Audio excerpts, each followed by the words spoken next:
창세기 49장 22절부터 26절까지 보겠습니다. 창세기 49장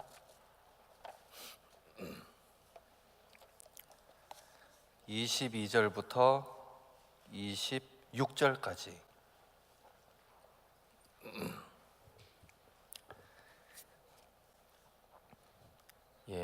구약 79쪽입니다.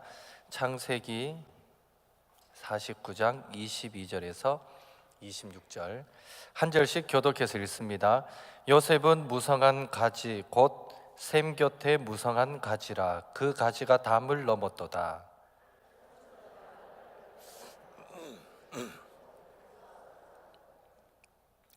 요셉의 활은 도리어 굳세며 그의 팔은 힘이 있으니 이는 야곱의 전능자 이스라엘의 반석인 목자의 손을 힘입음이라.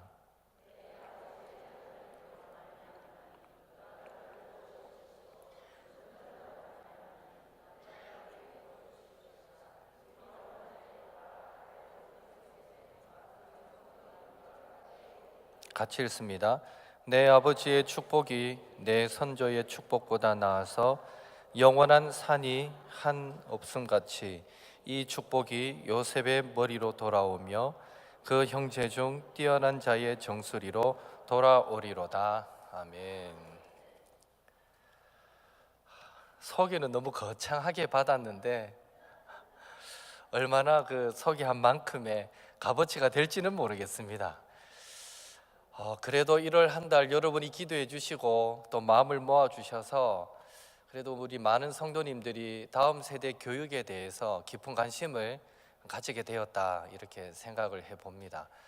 이제 2월은 목사님 앞서 설명하신 대로 이제 전도에 관심을 가지는 달입니다. 전 교인이 전도에 관심을 가지는 달이고 2월 한 달로만 끝나는 것이 아니라 이 품었던 마음을 앞으로 계속해서 우리가 가져가야 하겠는데 그 일을 위해서 이제 불을 피워야 되거든요. 그 역할을 이제 목사님께서 저에게 맡겨주셨는데 마음의 부담도 크지만 또 기도하면서 어차피 불 붙이실 분은 하나님이시니까 성령님께서 붙이실 거니까 저는 그저 순종하는 마음으로 이 자리에 섰습니다.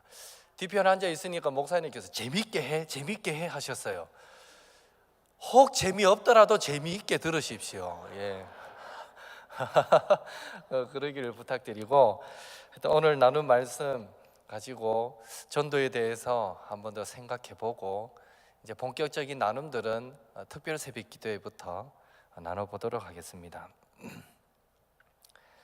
창세기 49장 1절에 너희가 후일에 당한 일을 내가 너희에게 이르리라 라는 말씀을 전제할 때에 이 창세기 49장은 노년의 죽음을 앞둔 야곱이 아버지로서 자녀들에게 남겨준 유언과 같은 말씀이자 축복의 말씀을 기록한 장입니다. 사실 오늘 말씀은 요셉의 생애를 요약적으로 보여준다 해도 과언이 아닌데요, 본문을 통해서 우리는 누구인가, 우리는 무엇으로 사는가, 또한 우리는 어떻게 살아야 하는가 잠시 살펴보면서 함께 은혜 나누는 시간이 되기를 원합니다. 오늘 본문에서 야곱은 요셉을 어떻게 축복하고 있습니까? 첫째로 야곱은 요셉을 샘 곁에 무성한 가지다라고 축복하고 있습니다. 22절 말씀 한 번 더 같이 읽습니다. 22절입니다. 요셉은 무성한 가지 곧 샘 곁에 무성한 가지라. 그 가지가 담을 넘었도다. 여러분, 샘 곁에 서 있는 잎이 무성한 나무의 모습을 머릿속으로 한번 그려보시기 바랍니다. 어떤 생각이 드시나요? 어릴 적 사시던 동네 저수지나 연못이나 개울가에 심겨진 느티나무, 수양버들나무가 마음의 연상이 되면서 행복해지지는 않습니까? 우리는 요즘도 도시를 조금만 벗어나면 그 비슷한 장면들을 그래도 쉽게 또 만나볼 수 있습니다. 그러나 샘 곁에 무성한 가지의 모습은 이스라엘에서는 찾아보기 힘든 모습입니다. 특히 샘 곁에 무성한 가지의 이 원어적인 의미가 잎사귀만 무성한 가지가 아니라 결실로 가득한 가지라는 의미를 다 포함하고 있기 때문에 요셉을 향한 야곱의 이 축복의 말씀은 우리가 생각하는 그 이상의 의미를 담고 있는 축복의 말씀이다라는 사실을 염두에 두어야 하는 것입니다. 요셉의 인생을 생각할 때 샘 곁에 무성한 가지, 이 표현만큼 요셉의 생애를 잘 말해주는 표현이 어디에 있을까라는 생각을 해보게 됩니다. 여러분도 잘 아시는 대로 요셉은 본래 무성한 가지가 될 수 없었던 사람입니다. 형들에 의해서 노예로 팔렸습니다. 보디발의 아내의 누명을 쓰고 감옥에 갇혀서 언제 처형될지 모르는 반역 죄인이었습니다. 요셉은 결코 무성한 가지가 될 수 없는 인생이었습니다. 오늘날의 말로 표현하면 요셉은 흙수저 중에서도 흙수저의 인생을 살아가던 사람이다, 이렇게 말할 수 있는 것입니다. 그런데 중요한 사실은 하나님께서 요셉의 인생을 활짝 열어주시니까 요셉은 결실이 있는 무성한 가지의 인생이 된 줄로 믿습니다. 어떻게 요셉에게 이런 인생 역전의 드라마가 가능했는가? 본문 22절에 나오듯이 샘 곁에 심겨졌기에 무성한 가지가 될 수 있었습니다. 요셉은 철저하게 하나님 곁에 서 있었기 때문에 그의 인생은 결실 있는 무성한 가지의 인생이 된 줄로 믿습니다. 애굽의 노예가, 감옥의 죄수가 어떻게 대제국 애굽의 총리 대신이 될 수 있었겠습니까? 이는 밤새워 노력한다고 해서 될 수 있는 일이 아닌 것입니다. 좋은 가문에 태어나서 최고의 교육을 받는다고 해서 될 수 있는 일이 아니라는 것이죠.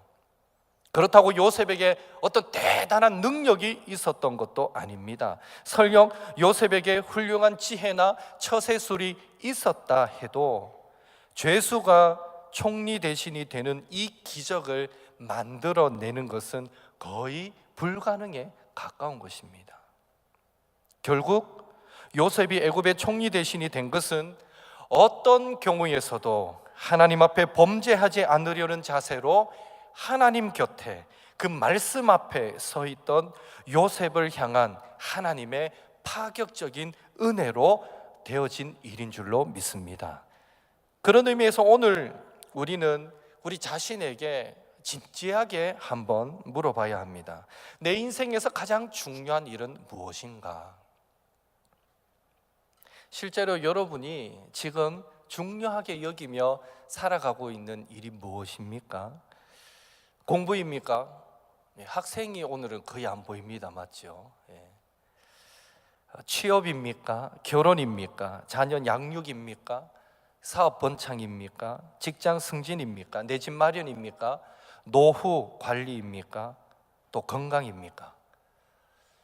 쭉 열고 해놓고 보니까 사실 어느 것 하나 중요하지 않은 게 없는 것 같습니다. 먼저는 매사에 최선을 다하심으로 이 모든 것들에 있어서 풍성한 열매, 아름다운 열매를 거두시는 서머의 성도님들이 되시기를 예수님의 이름으로 축복합니다. 그러나 인생에서 가장 중요한 일이 무엇입니까? 라는 이 동일한 질문을 요셉에게 묻는다면 그의 대답은 무엇일 것 같습니까? 하나님 앞에 서 있는 것, 하나님의 다스리심과 하나님의 통치하심을 믿고 그분의 말씀의 샘 곁에 서 있는 것, 그것이라고 대답하지 않겠습니까? 물론 요셉이 하나님을 신뢰하는 그 신앙의 샘 곁을 떠나지 않았다고 해서 모든 일에 형통했던 것은 아닙니다. 그러나 실제로 바람이 심하게 불어서 나무가 막 꺾일 정도로 흔들리게 되면 그 나무의 흔들림은 아무리 높은 나무라 할지라도 뿌리에 있던 물을 그 나무의 맨 꼭대기까지, 그 줄기까지 공급하는 펌프질이 된다고 합니다. 막 바람이 불어서 막 흔들릴 때 물은 더 빨리 그 끝까지 공급되어진다고 합니다. 마찬가지로 하나님의 말씀대로 살려다가 감옥에서 10년여의 세월을 보냈고 또 풀려날 기미도 없을 때에 왜 요셉인들 그 마음에 의심이 안 생겼겠습니까? 그러나 요셉은 하나님은 실수하지 않으신다, 이풍랑인연하여서 분명히 나는 더 빨리 가게 될 것이다 라는 그 믿음으로 묵묵히 하나님 앞에 서서 그의 인생길을 걸어갔을 때 하나님은 요셉에게 닥쳤던 고난까지도 사용하셔서 그를 애굽의 총리 대신으로 세우시는 기적을 베풀어 주셨던 것입니다.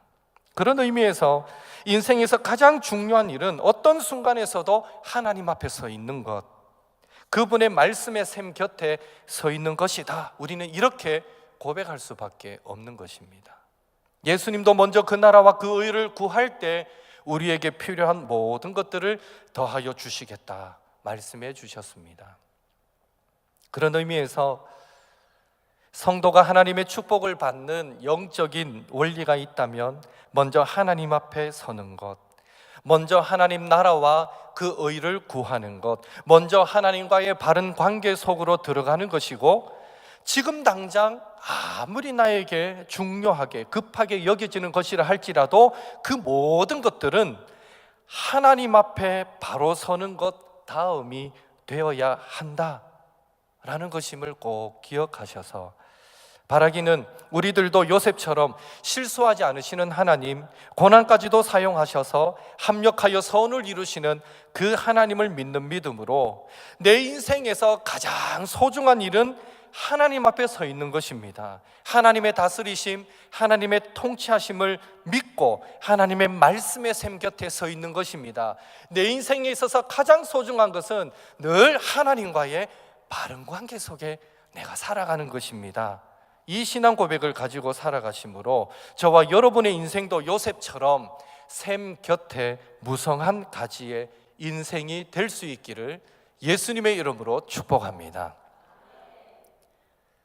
둘째로, 야곱은 이스라엘의 반석인 목자의 손을 힘입어 요셉의 활은 원수보다 굳세며 요셉의 팔은 원수보다 힘이 있다, 이렇게 축복하고 있습니다.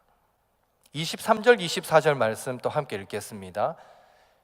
활 쏘는 자가 그를 학대하며 적개심을 가지고 그를 쏘았으나 요셉의 활은 도리어 굳세며 그의 팔은 힘이 있으니 이는 야곱의 전능자 이스라엘의 반석인 목자의 손을 힘입음이라. 아멘. 23절은 요셉이 인생 가운데 경험했던 그 고난이 어떤 고난이었는가를 잘 우리에게 묘사해 주고 있습니다. 활 쏘는 자가 요셉을 학대하며 적개심을 가지고 요셉을 쏘았으나, 이 표현의 원어적인 의미는 요셉의 원수들이 깊은 적대감을 가지고 무섭게 다그쳐 몰려와서 요셉을 몹시 미워하고 괴롭히고 공격하였다, 이런 의미입니다. 다시 말해 지금 요셉에게 주어진 그 상황은 그의 삶 전체를 흔들 만큼, 티끌 만큼의 희망도 품지 못할 만큼 답답하고 힘들게만 그렇게 진행되었다라는 것을 의미해 주는 것입니다. 요셉의 인생이 그랬다는 거예요. 그 인생을 돌아볼 때 어느 한순간도 이런 인생의 답답함이 없던 순간이 없었다, 그 말이 되는 것입니다. 생각해 보십시오. 모르는 사람에 의해서 노예로 팔려진 것이 아니라 형님들의 손에 의해서 노예로 팔렸으니 설령 도망갈 기회가 생겼다 한들 어디로 도망가야 하겠습니까? 갈 곳이 없는 그 답답함, 요셉의 인생은 답답했을 것 같아요. 뿐만 아니라 노예 생활도 힘든데 모함까지 받아서 감옥에 갇혔고, 본국 사람도 여차하면 사형에 처해지는데 하물며 본인은 이방 사람이고 또 고관의 아내를 범하려 했다는 엄청난 죄목을 뒤집어 썼기 때문에 설상가상으로 요셉의 상황은 자꾸만 힘들게 꼬여갔던 것입니다. 그나마 왕을 모시던 고관 중에 술 맡은 관원장을 곁에서 모실 기회가 있어서 꿈을 잘 해몽해주고 내가 꼭 이 은혜는 갚을게 이 말 남기고 풀려나는 관원장에게 신락 같은 희망도 걸어보았지만 한 달이 지나고 두 달이 지나고 1년이 지나고 2년이 지나도 아무런 소식이 없고 오히려 기다리면 기다릴수록 그 희망은 절망이 되고 더 이상 풀려날 가능성이 없는 가운데 오랜 세월 감옥살이를 해야 했으니 이 요셉의 처지는 만약 몹시도 자신을 미워하고 싫어하는 원수가 있었다면 그 원수에 의해서 정신 차리지 못할 정도로 무섭게 공격당하는 것과 같은 처지였다, 이렇게 우리는 말할 수 있는 것입니다.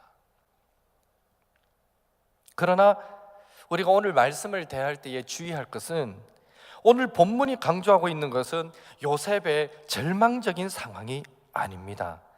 23절 끝에 쏘았으나라는 말이 있는데요, 이 말은 쏘았다 그러나입니다. 쏘았다 그러나, 즉 오늘 본문의 강조점은 그러나 이후의 말씀인 것입니다. 다시 말해 요셉의 현실은 절망 그 자체였지만, 그래서 요셉의 현실은 마치 원수가 화살을 쏘아서 그 화살에 맞아 전쟁에 패하고 죽는 것 같은 그런 절망적인 상황이었지만, 그러나 요셉의 활은 도리어 원수보다 굳세고 요셉의 팔은 원수보다 더 힘이 있어서 결국 바로를 제외한 애굽의 모든 사람들이 그 앞에 무릎 꿇는 무시 못할 존재가 되었다라는 것이 오늘 본문의 강조점인 것입니다. 어떻게 요셉은 원수에 의해서 공격받아 죽을 것 같은 상황에서도 흔들리지 않는 견고함을 소유할 수 있었을까요? 더 나아가 아무것도 아닌 요셉이, 아무것도 없는 요셉이 오히려 애굽의 그 어떤 사람들보다도 더 굳세고 힘 있는 사람이 될 수 있었을까요? 24절 한 번 더 같이 읽습니다. 24절입니다. 요셉의 활은 도리어 굳세며 그의 팔은 힘이 있으니 이는 야곱의 전능자 이스라엘의 반석인 목자의 손을 힘입음이라. 아멘. 앞서서 요셉이 결실 있는 무성한 가지가 될 수 있었던 것도 생명의 근원이신 하나님 앞에 서 있었기 때문이었듯이, 지금 요셉이 원수의 공격을 꺾어버리고 가장 힘 있는 자가 될 수 있었던 이유도 바로 이스라엘의 반석이요 목자가 되시는 하나님의 손에 힘을 덧입었기 때문인 줄로 믿습니다. 오늘날 우리들이 살아가는 세상도 갈수록 어렵고 답답하다라는 생각을 가지게 됩니다. 자꾸의 우리나라의 상황들, 이런저런 뉴스 소식을 들을 때 여러분 마음이 어떻습니까? 뻥 뚫리는 것 같고 막 상쾌하고 행복하십니까? 어쩌다 그런 분들도 있을 것 같아요. 그러나 대다수 사람들은 답답하다 이런 마음을 느끼는 시대를 저와 여러분은 살아가는 것 같습니다. 동성애는 죄악이라고 아무리 외쳐대도 차별금지법을 통과시켜서 합법화하려는 시도가 지금도 보이지 않게 계속되고 있습니다. 대법관들 임명할 때, 여러분 문 대통령이 임명할 때 누구 임명했는지 자세히 보시면 다 인권 변호사, 특히 그것도 동성애 변호사들을 다 대법관으로 임명시켰습니다. 법원에 올라가기만 하면 이제 무조건 통과되게 돼 있습니다. 이거는 불보듯 뻔합니다. 자기는 안 하는 척 하지만 되도록 다 만들어 놨습니다. 환경은 답답하죠. 멀지 않아 차별금지법이 통과됨으로 인해서 더 이상 예수님을 믿어야만 구원받는다라는 이런 전도도 못하게 된다는 것을 생각할 때 그저 성도된 우리의 마음은 답답하기만 할 뿐인 것입니다. 그뿐 아니라 서민 경제는 늘 어렵고 힘들기만 하고, 갈수록 취업의 문은 좁아져만 가고, 또 직장이 안정적이지 못하다 보니 많은 젊은이들이 결혼도 미루게 되고, 자연스럽게 출산율은 낮아지고 사회는 자꾸 고령화되어 가고, 이 모든 현실들은 남녀노소 누구 할 것 없이 모두를 답답하고 힘들게 만드는 것 같습니다.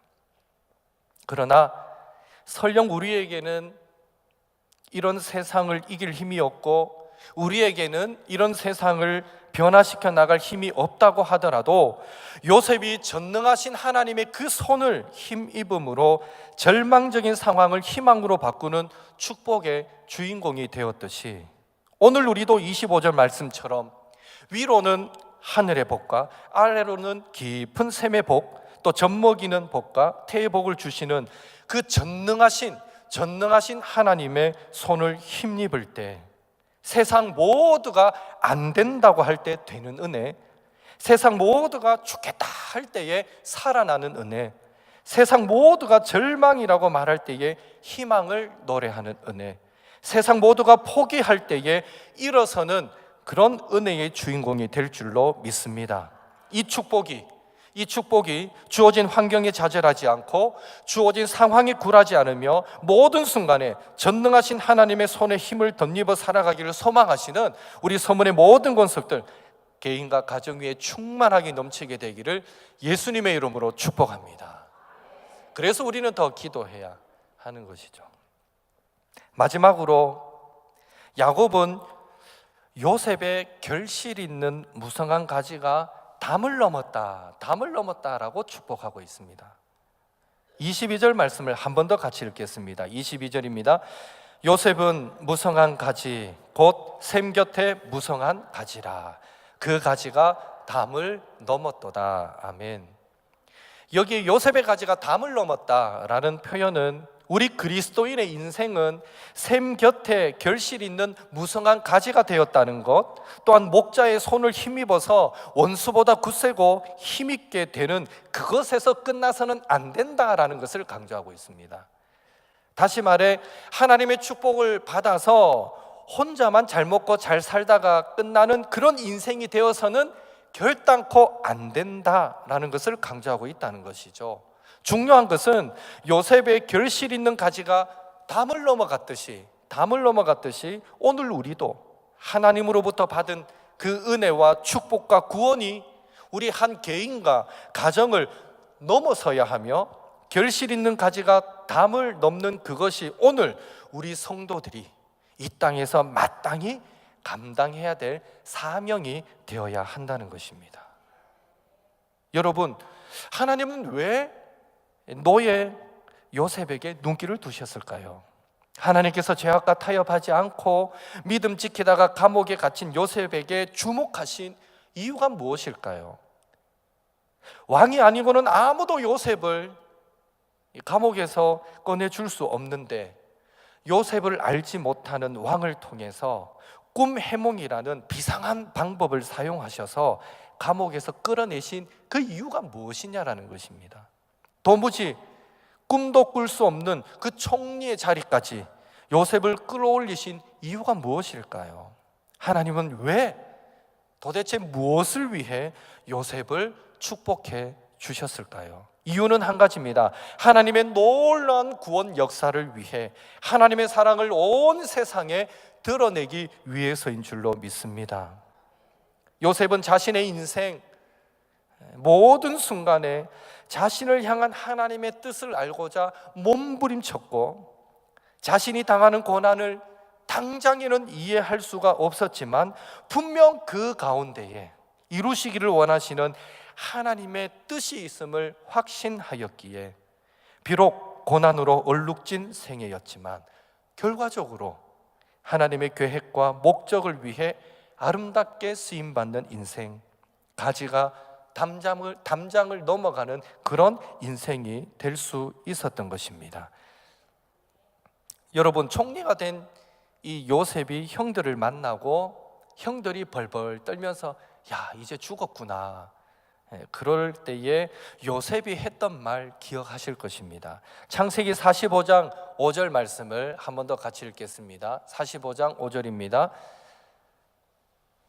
창세기 45장 5절, 찾아보십시오. 몇 장 넘기시면 있습니다. 시작. 당신들이 나를 이곳에 팔았다고 해서 근심하지 마소서, 한탄하지 마소서. 하나님이 생명을 구원하시려고 나를 당신들보다 먼저 보내셨나이다. 아멘. 여러분, 요셉의 이 고백이 그냥 나온 고백일까요? 결코 아닙니다. 쉽게 나온 고백이 아닙니다. 이 고백은 17세에 노예로 팔려서 30세에 총리가 되기까지 약 13년, 14년의 시간 동안 노예로 죄수로 죽을 고생하면서 때로는 내가 왜 이런 고난을 당해야 하는가 도무지 이해되지 않는 순간들을 그래도 믿음으로 싸워서 이겨가면서 그렇게 매 순간 하나님의 뜻을 찾고 하나님의 뜻을 구하고 도대체 주님께서 나에게 무엇을 말씀하시고자 하십니까?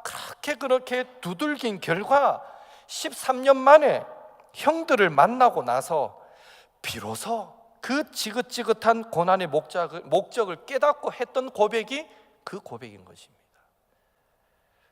쉬운 고백이 아니죠.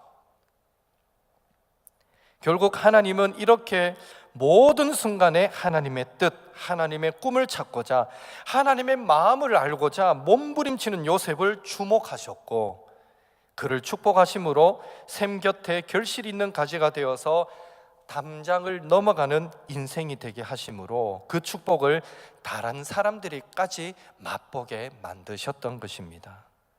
즉 요셉은 그 모진 흉년에도 아버지의 가족들이 70명이 있더라도 다 먹여 살릴 수 있는 담을 넘는 큰 가지가 되었고요, 더 나아가 자기 가족들뿐 아니라 온 애국 국민을 먹여 살리고 또 근동 지방에 굶주린 많은 사람들까지 먹여 살릴 수 있는 큰 나무가 되었던 것입니다. 그렇다면 오늘 하나님은 왜 저와 여러분에게 눈길을 두실까요? 하나님께서 죄악 가운데 죽었던 우리를 선택하신 이유가 무엇일까요? 우리들에게 크고 작은 은혜를 삶의 곳곳에 허락하신 이유가 무엇일까요? 우리에게 건강도 주시고 우리에게 일도 주시고 우리에게 시간도 주시고 우리에게 물질도 주시고 지식도 주시고 어떤 특별한 기술까지 주신 이유가 무엇이겠습니까? 우리도 요셉처럼 가정도 살리고 부모도 살리고 형제도 살리는 사람, 세상 많은 사람들에게 하나님의 역사하심을 깨닫게 만들고 그들을 쓰러진 자리에서 일어서게 만들며 그들의 삐뚤어진 잘못된 생각들을 진리의 말씀으로 바로잡아주고 하나님의 축복을 전하는 사람으로 살도록 하기 위해서가 아닐까요? 한마디로 우리를 향한 하나님의 그 은혜와 사랑을 전하며 살도록 하시기 위해서 저와 여러분을 선택하셨고 오늘 우리에게 주목하고 계시는 것은 아닐까요? 설교 서두에 우리는 누구인가? 우리는 무엇으로 사는가? 우리는 어떻게 살아야 하는가? 세 가지 질문을 던졌었는데요. 바라기는 저와 여러분은 내 노력과 내 열심과 내 지식으로가 아니라 전적인 하나님의 은혜와 도우심으로 결실 있는 무성한 가지가 된 성도들인 줄로 믿습니다. 또한 하나님께서 우리를 샘 곁에 있는 무성한 결실 있는 가지로 만드신 것은 우리의 가지가 담을 넘어 그 하나님의 사랑과 은혜를 나누고 전하며 살도록 하기 위해서인 줄로 믿습니다. 이 사실을 믿으시고 우리도 요셉처럼 우리 각자에게 주어진 하나님의 은혜, 하나님의 축복, 또 여러 가지 삶의 조건들, 여러 가지 은사들 잘 사용하셔서 세상 가운데 생명의 복음을 전하고 만왕의 왕이신 하나님을 높여 증거함으로 우리가 서 있는 그곳에서 하나님의 나라를 아름답게 확장시켜 나가시는 우리 서문의 모든 성도님들이 되시기를 예수님의 이름으로 축복합니다. 저와 여러분이 살아가는 삶의 이유 가운데 하나님 나라의 확장이 없다면 우리 목적을 잘못 정한 것입니다. 우리 대구 서문교회가 이제 앞으로 교육과 전도에 힘을 쏟겠다라고 목사님께서 방향을 정하셨습니다. 그건 목사님의 방향이 아니라 어쩌면 우리 대구 서문교회를 향한 하나님의 마음이라고 저는 생각합니다. 특히나 갈수록 전도하기가 어려워지는 시대에, 어쩌면 이제 곧 전도할 수 없는 시대가 오려는 이때에 하나님께서 담임 목사님을 통해 더 전도하는 교회를 만들어야겠다, 그 마음을 품게 하신 것은 어쩌면 하나님의 간절한 마음이 아닐까라는 생각을 해보게 됩니다. 부탁드립니다. 2월달 전도에 대해서 우리 깊이 묵상했으면 좋겠습니다. 그게 하나님의 마음이라는 것을 깊이 느껴봤으면 좋겠습니다. 그냥 한 달 이렇게 전도 얘기하다가 또 슬 잊혀져 가는 것이 아니라, 이제는 저와 여러분의 삶의 목표 가운데 그 전도는 누가 말하지 않아도 분명한 내 인생의 목표다, 가슴 깊이 새겨버리고 그렇게 살아가는 저와 여러분이 되었으면 좋겠습니다. 그런 의미에서 부족하지만 제가 말씀을 전하면서 전도합시다 할 때에 부탁합니다. 결코 한쪽으로 뜯고 흘려버리지 마시고, 나와는 전도는 사실 무관해, 나는 전도 잘 못해, 나는 전도하고는 좀 관계가 없는 것 같아, 이렇게 자꾸 변명하려고 하지 마시고 한번 해보자, 나도 한번 그 마음을 품어보자. 나를 구원하신 목표가, 그 가운데 가장 중요한 목적이 하나님의 그 은혜와 사랑을 전파하도록 하기 위함인데, 한번 나도 품어보자, 이런 전도의 마음을 깊이 좀 품을 수 있는 그런 2월 한 달이 되기를 주님의 이름으로 축복합니다.